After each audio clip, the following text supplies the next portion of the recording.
Okay, great. So making sense of legalese in bills and understanding bill language, which can be a bit intimidating, but it just is a matter of kind of knowing what to look for and taking the time to look through it and figuring out that, well, some of these things can actually be broken down into simpler terms. You don't need to be a PhD to actually understand this stuff. So you all have been to this quite a few times, so I'll click through our intro. Take a moment to think about where we are on this beautiful piece of land. So how do we make sure we understand these bills? How are the terms defined? And also, how can we analyze these bills? There's a lot to be alert to, subtle nuances and loopholes and subtleties in language, which might not be apparent at first glance. So just kind of in general, finding legislation, which I think we've all kind of gone through, looking on the OLIS website. You can find a list of all the bills, and there's usually a short section on plain language. So first things to look for are the bill number, the title, the summary. The bill number helps you track it. It helps make it very searchable. You can sign up for those alerts so that you're getting updates on what's going on with the bills. The title, of course, and the summary. And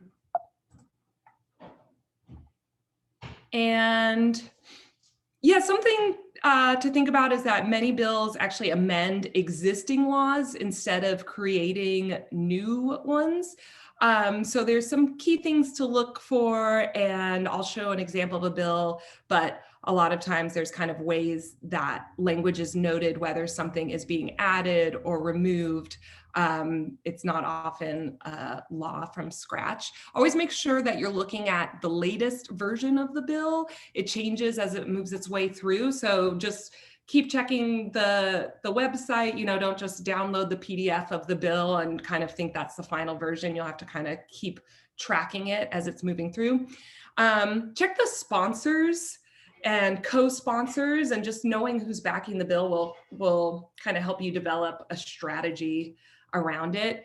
And also it's important to look at when it's kicking in. Sometimes it's coming up soon. Sometimes it's way in the future when it's going to actually be enacted. So on the Oregon legislature website, there's actually this really handy document which you can go onto, and you can download this. And so this is a guide to reading the legislative measure. So I don't know if you've all looked through these bills before, but here on this side, this is what the bill looks like. But here it's showing you what all these things are. You can see who the sponsors are, the summary, if it's relating to a certain clause, what are the existing laws. There's a section with the actual proposed actions. And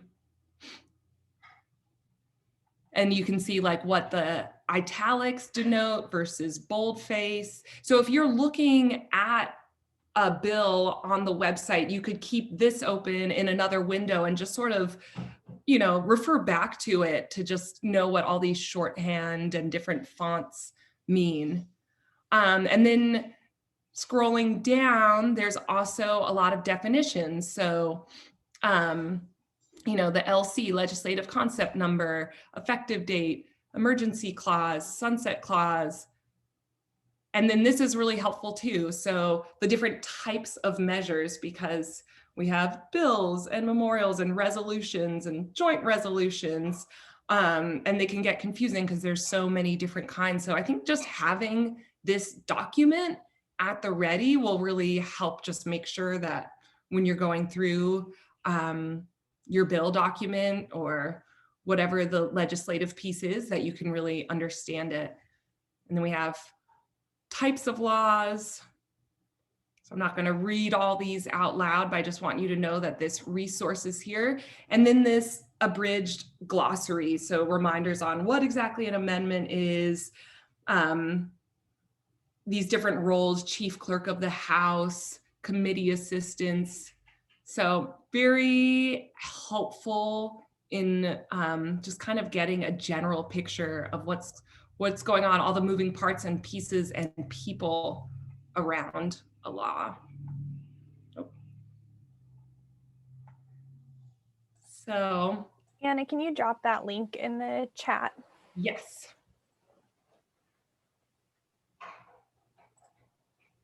Great, and I'll stop sharing. Okay. There we go. All right, so picking up sort of where Anna left off, I wanted to show you, we've looked at this website, the OLIS, the Oregon State Legislature website, a few times in previous trainings.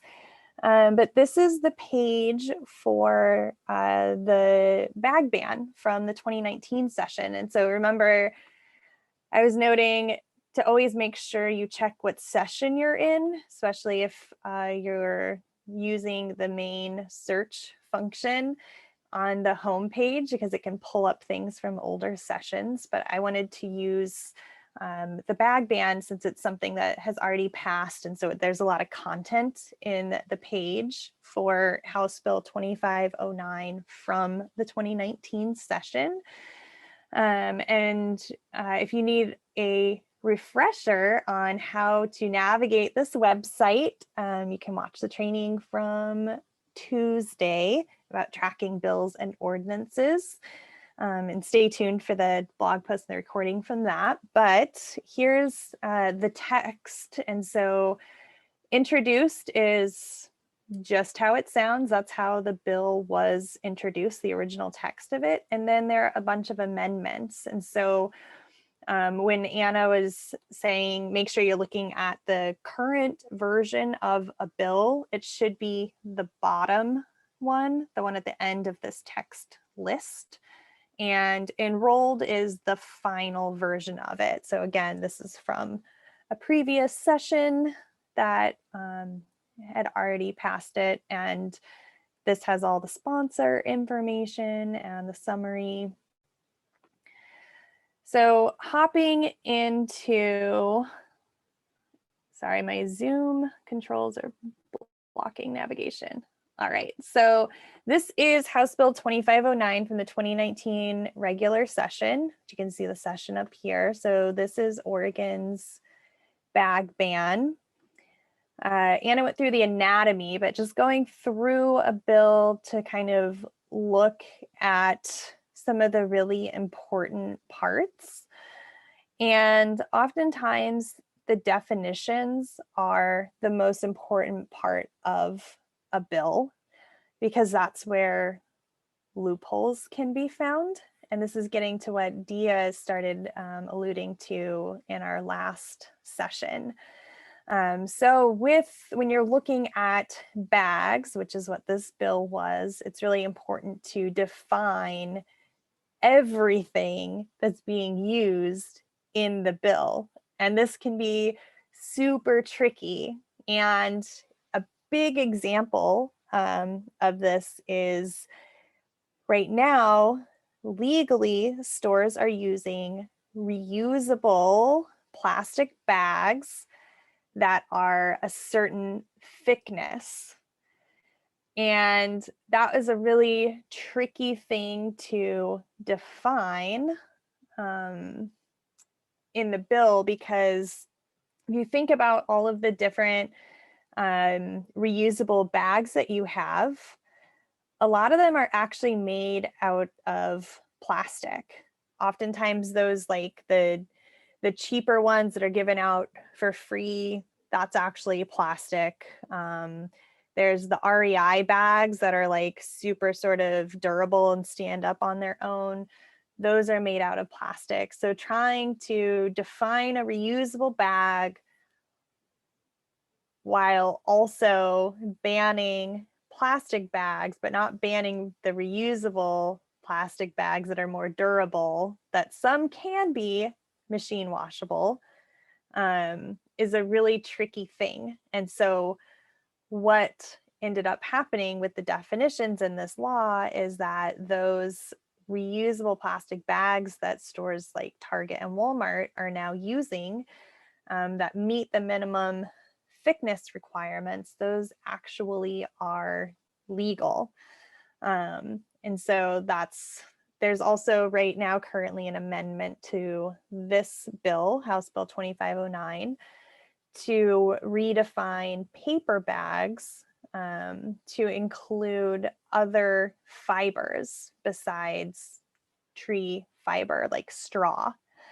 And so that also happens where there's, a producer of a sustainable single-use paper-like bag that uses non-tree fiber. And because the definition was so specific, those technically were not legal in Oregon. And so now the bill is getting amended this year to allow for those other types of fiber. And so that's where things can get really, really nuancy. And it gets a little tricky, but that's also where we have to be extremely careful to make sure we're not developing loopholes in the bill. I'm trying to scroll slowly down here. And so then when you're getting into the next section 2, that's where you're seeing all of these words that were defined up in section 1. And so it is really important to pay attention to those definitions. So in section 2, that's where it's saying a retail establishment, which is explicitly defined in section 1, may not provide single-use checkout bags, which single-use checkout bags are defined, and that they must charge for the recycled paper checkout bags and the reusable bags. And then something else, there might be other sections, like for this bill, there's a section that is for restaurants. So if there are different types of retail establishments that might have slightly different regulations, like restaurants have slightly different rules under this bill, so they're in another section of the bill. And then the bill usually ends with the enforcement information, which is what section 4 is, the enforcement part, like what happens if you aren't following the law. Essentially, the maximum fine is laid out in there. And then this one has a section 5 is actually about sort of research about compliance with the bill. And so the Department of Environmental Quality, in this case, a state agency, is charged with collecting information from retail establishments on the implementation of the bill. And then they have to submit a report on that to the legislature. And then Anna had mentioned sunset clause. And so section 6 is essentially saying that this only happens one time, this gathering of data and reporting. And so that's why that part is repealed after December 1st, 2025. So then the rest of the bill will remain intact, but that reporting requirement will go away on December 31st, 2025.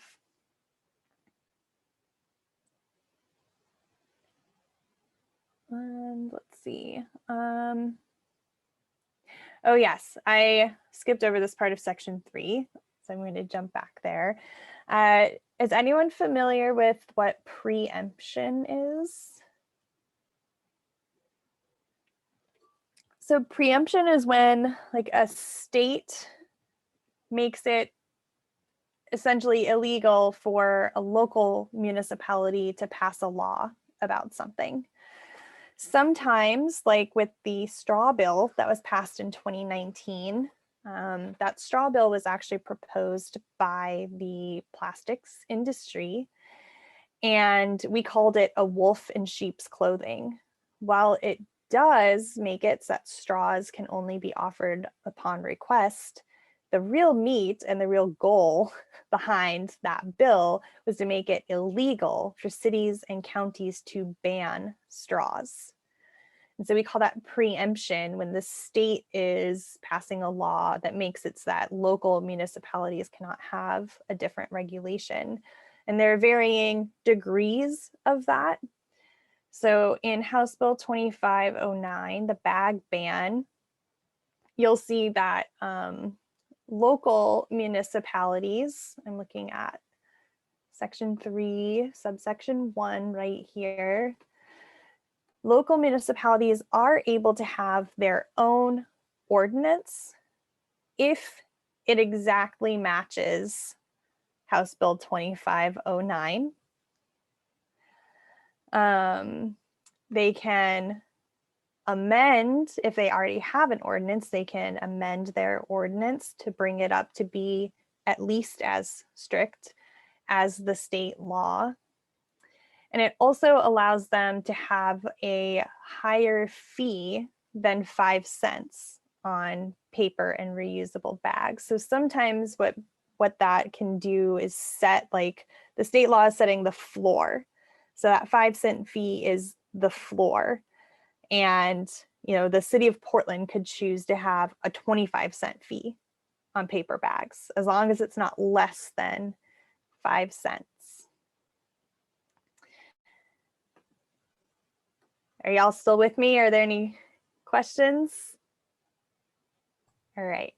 This is like tricky stuff, and every bill is a little different, but definitely what I have learned is really, really pay attention to the definitions and try to make them as solid as possible and as clear as possible. But what still happens is, you know, like with the bag ban, Surfrider doesn't stop at the campaign to get the law passed. We also developed a lot of educational materials to share with consumers on what the ban means for them, because we don't expect shoppers to read House Bill 2509 and understand what it means. Similarly, in Newport, for a local ordinance, there's a lot of outreach of this is what the ordinance means for you. That is in super plain language. And so Dia's not with us, but I pulled up House Bill 2365 from this current session, and this bill is dead. Unfortunately, it did not get a hearing by the deadline. So right now, this bill is not in play anymore, but it has some really interesting definitions that I wanted to take a look at. And this gets to, on Tuesday, Dia was asking about, you know, how composting is defined or how bioplastics is defined. And some bills allow for compostable plastics, which aren't actually compostable in our systems. And this sometimes is a case, like Charlie, our policy manager, likes to say, it can take so long to write a bill and get support around a bill, like multiple legislative sessions. And so by the time you're really considering the bill language, the elected officials are considering the bill language and they understand the issues, we like learn that bioplastics are bad, but maybe we didn't know that when we first started writing on it. So sometimes a bill gets passed before we have the information to make it stronger, but we've been learning a lot. So when we look at this plastic bill, which is a comprehensive foodware bill, you'll see some really interesting definitions in here, which I'm going to scroll to and hopefully not scroll too fast for anyone. So the term used in this bill is readily compostable, which means it can fully decompose in an at-home system. And that's because we don't have a commercial composting facility in Oregon that can actually compost those plastics. And the last statistic I heard, which Anna probably has more up-to-date information than I do, but There are only 7 facilities in the US that are capable of actually breaking down those compostable plastics, like compostable plastic utensils in the entire country, 7. So that's why, again, definitions are really important, because otherwise it really is just greenwashing, and those compostable utensils act like traditional plastic, especially in the marine environment. They require very, very specific conditions to actually break down. And so the people writing the laws need to know all of this and work with the attorneys that know the legalese to put it in for the bill. So that's why it's all complicated and is really difficult to read, essentially. But this is like the most simple definition I've seen. And when we start thinking about implementation, it can get a little complicated, because how do you know if something is compostable in your home bin? So then we start getting into like truth in labeling. Like, is this thing actually compostable? And that's like a whole complex system. And there was actually a bill proposed that's no longer moving forward in this legislative session that started to address truth in labeling. Like, are things actually recyclable? Like, if you look at the recyclable definition in this bill, it's material that can be collected by curbside recycling service providers, which is different depending on who your hauler is. So something that is recyclable in Portland might not be recyclable in Newport. So it kind of puts the onus a little bit on the restaurants in this case to know what's recyclable. And then, of course, the people doing the enforcement need to know that as well. But this gets really explicit, and it must be recyclable locally. And so we've been able to kind of narrow in those definitions. And then when you look at like this, reusable food service ware means food service ware designed and manufactured to be materially durable and maintain its shape and structure for a cycle of at least 1,000 uses that includes washing and sanitizing by immersion for at least 30 seconds in water at no less than 171 degrees Fahrenheit. Pretty explicit. That's definitely an example of trying to close the loopholes. Also requires knowing what it takes to sanitize something. But that's, again, kind of learning when people go for those loopholes, how we close them. And then this bill, I was just going to note, does not include preemption in it. So if a local municipality were to pass a comprehensive foodware ordinance, and then the state passed this bill, their ordinance with that current language would be able to remain in effect. Okay, questions about bills, because next we're going to take a look at an ordinance. And I know this is all, we can't 100% fully understand the legalese, but usually there's some sort of, oftentimes there's an organization working on these issues, and they probably have a one-pager about the bill if they're working on it, and that'll be in easier to understand language. Or you can utilize earlier sessions and reach out to your representative or senator and ask them questions about the bill as well. Quick anecdote, it's important to think about who the bill, who wrote the bill, because that might give you a tip on what to look for. And this was kind of like a obvious example, but I'll never forget, in around 2008, there was a bill being proposed in California, and I was living there then, that was supporting, it was anti-gay marriage, but the title of the bill was yes on something. So it made people think, oh, yes to gay marriage, and you had to just read a little bit more to realize that voting yes actually meant no. So just knowing like who's putting forth a bill and, you know, simple tricks of language. I mean, I made tons of phone calls just to make sure that people understood what the bill even was, because just confusing yes and no can confuse lots of people who don't have the time to sit down and really think about it or read about it. So yeah, that's a really important note, because just like we as Surfrider are advocating for these bills that regulate plastic pollution, you have opposition fighting against them and proposing their own bills, like the straw bill. So it can get tricky, which is why in some ways it's really important to actually look at the bill language, because the bill language is what the elected officials are making their decision on.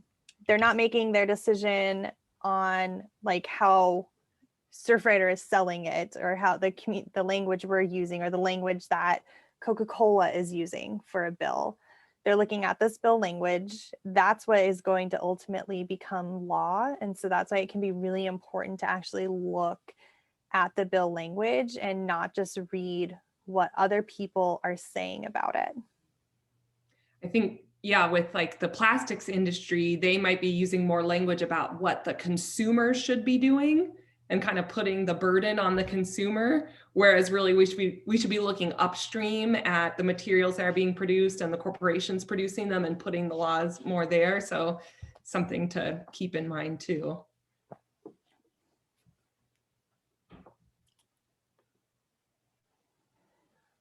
All right, so taking a look at an ordinance, and I just picked one that I worked on, so I'm familiar with. Ordinances definitely look different, and they usually start with all of these whereas statements.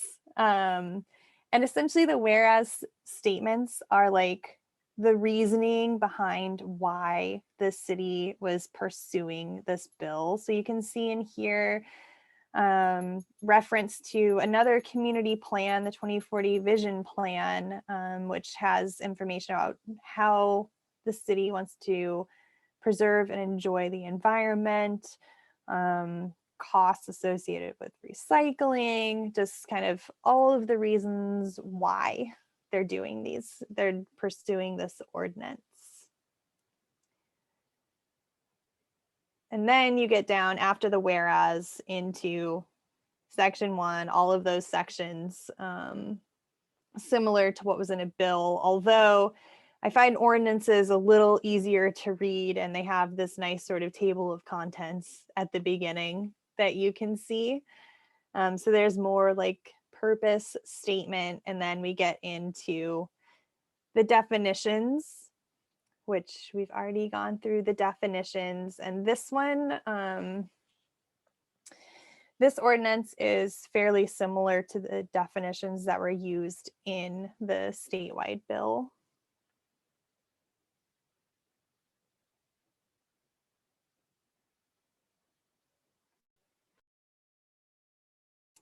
Something I like to see in bills, this is just the definition, but later, like city-sponsored events, and making sure that it's applicable to those city-sponsored events. So we're still in the definitions of this ordinance. You can see tons and tons of definitions. It needs to be defined in the law, so that way it's abundantly clear what types of businesses, what types of materials, what types of bags, all of that. And you'll see undue hardship is also defined, and we'll get to that section and we can talk about that a little bit. So then you get into your regulations. So no retail establishment shall provide or make available to a customer a single-use plastic bag. No person shall distribute them. So like no one can distribute them at a city facility or a city sponsored event. And paper bags must be recyclable as defined. And then this one has a separate section for the cost of a paper bag. So this is charging 5 cents per recyclable paper bag that is provided. And they have to put on the receipt that the customer is being charged that 5 cent fee. And then there are some exemptions that the city of Newport had in theirs. And so this is the retail establishment, so smaller retail establishments. Something that I find really interesting about this is oftentimes what I found is that managers don't know how big their store is. I have no clue. If you ask me, like, is Fred Meyer 5,000 square feet? I have no clue. And many times the managers don't know either. So it can be difficult for the businesses and then also for the consumers to know whenever there's something defining, like using square feet to define the size of a business. But the city, I believe, knows that information. They're able to communicate that information. I just found it interesting when I was talking to a couple managers that they didn't actually know. So this one is saying that just smaller businesses, because we try to work around business hardships, and there are some smaller businesses that aren't using like a computerized system for their receipts. Some might be using like an old school cash register. And so it's saying smaller businesses can be exempt from actually printing that 5 cent fee on the receipt if it's a burden for them to do so. There's also in here an exemption. So again, thinking about like justice, diversity, equity, and inclusion, and also hardships that can be created by laws. Right here, you see that anyone who has a women, infants, and children program voucher or an electronics benefit transfer or other food assistance cards are exempt from paying the 5 cent fee for paper bags. And then there's also the hardship for implementation. So when this bill took effect, businesses could write to the city manager and ask for a 6-month extension if there's going to be some sort of hardship implementing this law.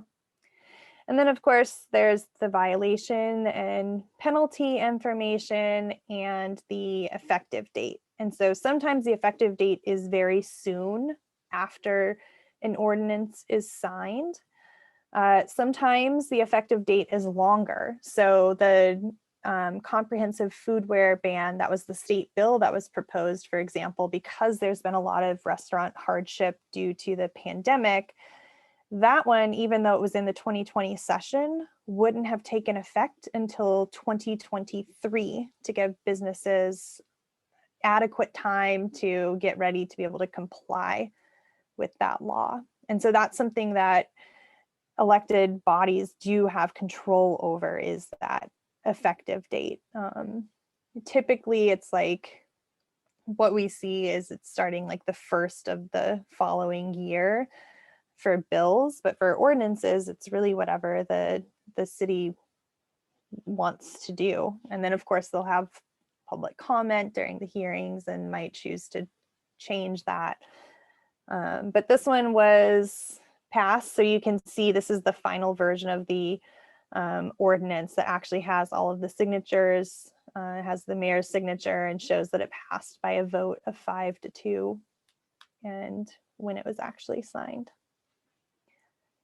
Questions about ordinances?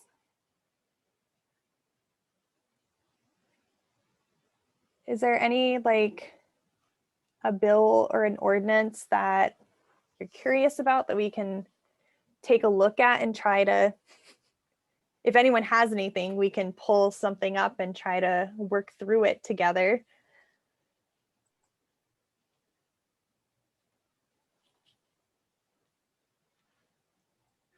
All right, that is what I had for you. Hopefully that makes things less confusing, not more confusing. Um, but just Take it know in like just digestible chunks. exactly. Exactly. Yeah, Jean? So I think that that it would be a good exercise for when people are going to be doing this to find a partner or partners and sit down and do it together. Yeah. And very helpful structure. Thank both of you, Anna and Bree, for walking us through those. That helps a lot. Thank you. Yeah, this definitely made it less scary. One thing I would like to add, I just use this in everyday life, is control find on my computer or command find on Macs. If you're just looking for like a specific word, can be super helpful too. Yes. I'm also curious if anyone knows the average cost of a paper bag. Oh man, I'm digging deep, but it depends on a lot of different factors, like if it has handles or not, and what kind of handles, and it depends on the quantity of bags that are being ordered. So the range that I've been told is anywhere from 2.5 cents to 7.5 cents. Hmm. I'm gonna look to Anna if you know from your research. I know you're focused on plastic, but No, I don't know about paper. Didn't get into paper. yeah, so it really depends, like especially what we were hearing from some small businesses like boutiques or things like that that have like a nice quality paper bag with the like, you know, the more of the like twisted paper handle. So it's like the nicer the bag, and then they have the reinforcements, the handles don't fall off. Like those bags are more expensive. But I think typically it's cheaper for the bigger retailers because they're ordering much larger quantities versus those like nicer paper bags that are fancier.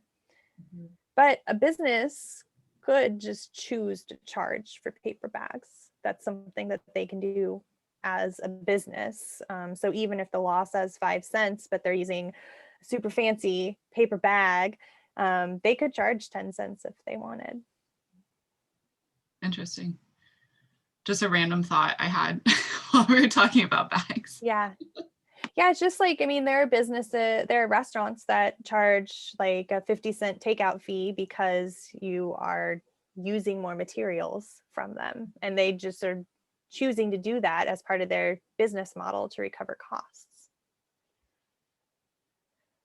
But yeah, the control find, one thing I will note is that for ordinances, that often doesn't work because you might not have been able to tell, but on that Newport City ordinance, it's the system they use to digitize documents. It's a scan and not a readable PDF, which is like, I'm not going to go off on a tangent, but I will just mention that that's not an accessible document according to the American Disabilities Act. So someone who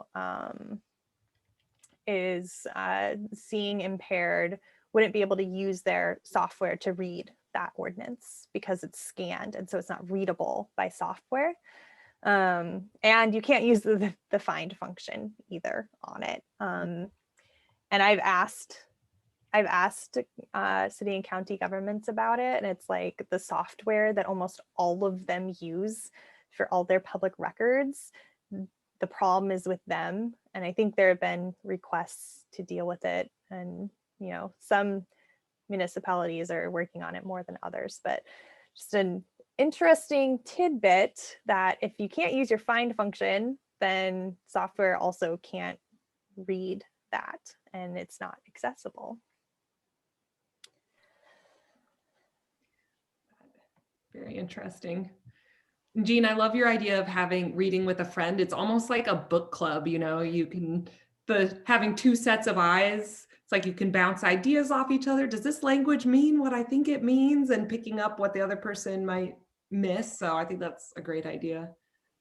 And we also were looking at the tracking, we were looking at tracking bills and ordinances. I mentioned reading the city manager's report at the ordinance level, and that usually provides like more plain language, but what the actual ordinance is about. So those, like any city staff reports are really good resource to look at when you're researching an ordinance or any decision where there's like legalese in it. Usually the staff report is easier to understand. Jean. Yeah, I was just going to throw into Anna, and it's more fun if you do it with other people. And we might as well make it fun if we're doing this, right? Yeah, if you're just sitting in a dark corner reading this terrible legal language, it doesn't sound very fun, but make it fun. Yeah. Great. All right. Well, thank you all so much for joining. Your homework is just to, research some laws and look at one, especially one that's maybe been confusing or intimidating in some way, and just kind of go through those definitions and kind of understand what the italics mean versus the strike throughs versus the bold, and just see if you can get through a law and feel like, okay, I know what this all means. And if you have questions, you can send them to us and we can help work through. Jean. So I do have a question, so if I'm reading, let's say I live in Coos Bay. So if I'm reading a proposed local ordinance and I'm having difficulty understanding, and let's say I talk with my partner, and if he's not able to help me understand it, and let's just suppose it's not a Surfrider thing, so it might not be something I wanted to bring to Surfrider, where would I go to Carmen get Matthews. clarification? I would, in this case, since you know a city councilor, that's the first place I would go, is the city councilor if it's a city ordinance, because they should know the law, the proposed ordinance well enough to be able to answer your questions. City staff also are really great resources. So whether it's your city manager or city recorder, they can be, they're very, very busy people. And actually, when I've emailed with the city manager in Coos Bay, I've gotten a pretty quick response. But if there's something happening, then sometimes they're really busy. But city staff or city councilors, sometimes it's really interesting just to ask the city councilors about their understanding and kind of test them and see if they understand it, because they're going to be making a decision on it.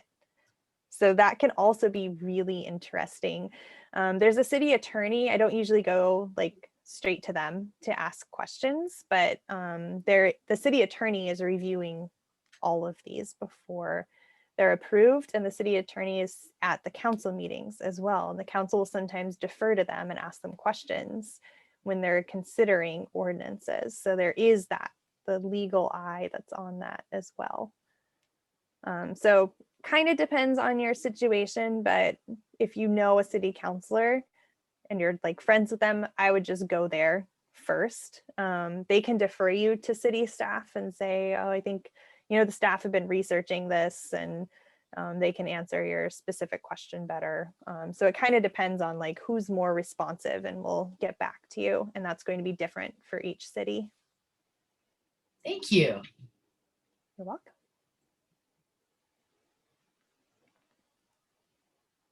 Okay. Great. Well, thank you all for joining today. Hopefully that was helpful and you have some more resources at your fingertips. All right. Thank you. Thank you. All right. Have a good day, and hopefully we'll see you next week. Yeah. All right, cool. Right. Thank Have a you. great weekend. And thanks. Great question. Oh, Jessica took off. Oh. Just gonna thank her. That was really good, just saying about find. So Yeah. It's a powerful tool. Yes. all right. So Great. go. Good to see you. Bye. Bye-bye. Mhm.